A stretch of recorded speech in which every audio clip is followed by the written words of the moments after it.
Hola, bona tarda. Avui us volia parlar d'una cosa que genera certa controvèrsia, d'acord? A veure què en penseu vosaltres. Sovint, quan apareixen dolències d'aquestes que en diem que apareixen de cop i volta, per exemple, estava la mar de bé, em vaig acotar i... Ai, la ciàtica! O estava la mar de bé i... Ai, quina tirada aquí i m'he quedat contracturada i no puc moure i no puc girar el cap. L'altre dia a mi em va passar que de cop i volta, entre cometes, mm, vaig patir tendinitis. Sí?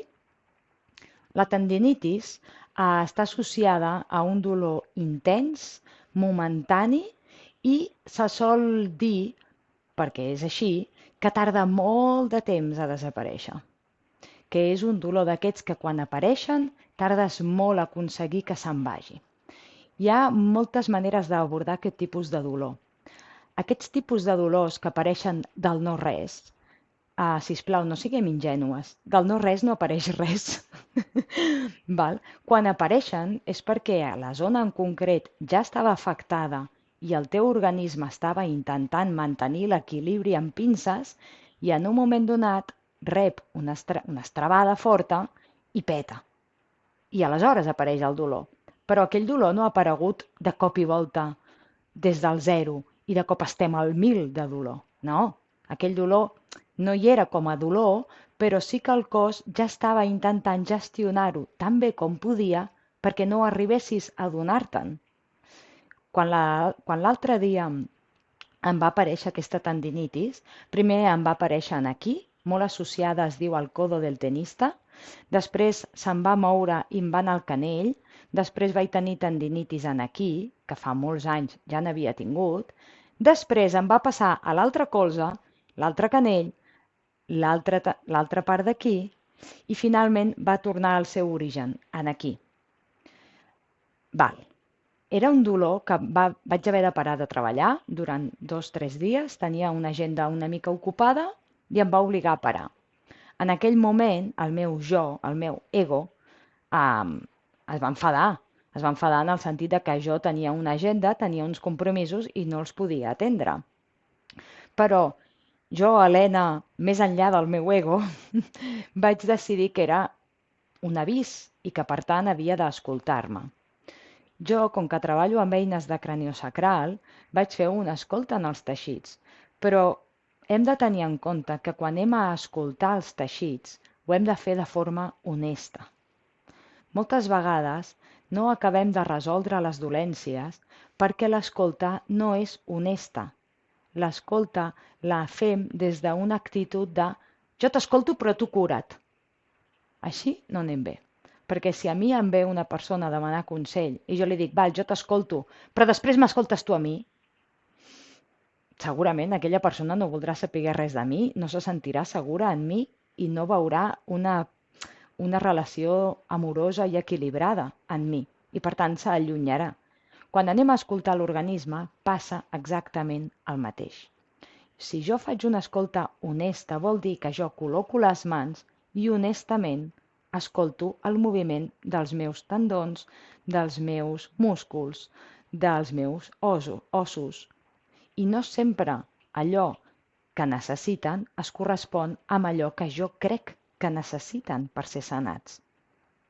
En el meu cas, la tendinitis va aparèixer i el missatge que vaig rebre en aquell moment va ser que l'activitat que havia anat a fer no l'havia anat a fer des del cor, sinó des de millorar allò que jo considero que està per millorar. I des d'una actitud, a més, una mica enrabiada, per no dir bastant.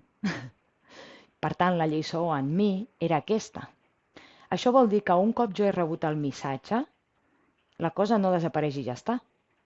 El cos l'ha de gestionar, l'ha d'integrar, l'ha d'acceptar i si ho acompanyem amb una escolta terapèutica a nivell craniosacral, millor que millor.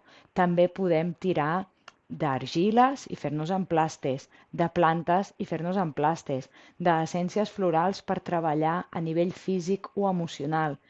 Tenim moltes eines molts recursos, però si no estem disposades a ser honestes en l'escolta, no sanarem tan aviat com podríem.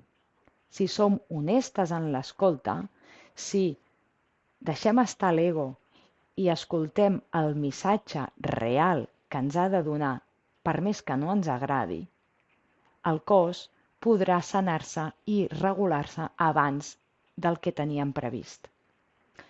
Si només ens enfoquem en el físic, en tractar la zona afectada, podem estar mesos arrossegant aquesta lesió, perquè ens estem oblidant de que nosaltres no som només un pla físic, som un pla físic, un pla emocional, un pla energètic. I dintre de nosaltres cohabiten moltes emocions, moltes energies i moltes vibracions. Pensar que només hem d'abordar el pla físic des del pla físic és una opció, però segons la meva manera d'entendre, la meva manera de treballar i el que jo he pogut constatar en mi i en molta gent amb la qual treballo i acompanyo, abordar el pla físic exclusivament des del pla físic és una manera una mica precària de donar-nos amor, de créixer com a persones. Nosaltres tenim molts recursos dins nostre i estan per ser explorats. Si això et ressona, pots posar-te en contacte i podem trobar la manera de comunicar-nos. Si no et ressona, cap problema. Però per mi era important avui comunicar aquest fet, que no podem només abordar el pla físic des del pla físic. O sí que ho podem fer, però aleshores, sisplau, no ens queixem de que les lesions i les dolències s'allarguen en el temps. Dit això, és evident que hi ha dolències i patologies que són llargues, que són duraderes. Jo mateixa vaig portar ulleres molts anys de la meva vida i potser n'he de tornar a portar d'aquí un temps. És igual. Vaig tardar 5 anys a deixar anar les ulleres.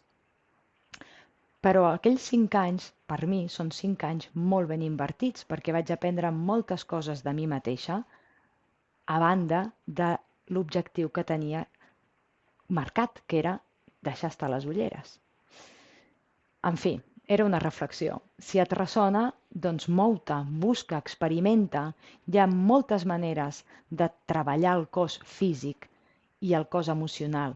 Hi ha molts recursos disponibles i es tracta sobretot de ser honesta, de tenir clar que el viatge potser és llarg, però el que ens interessa d'aquest viatge no és assolir l'objectiu, sinó és caminar amb consciència. Bona tarda, avui està plovent molt per aquí, que benvinguda sigui la pluja, falta feia, i ens trobem en el proper vídeo. Que vagi molt bé.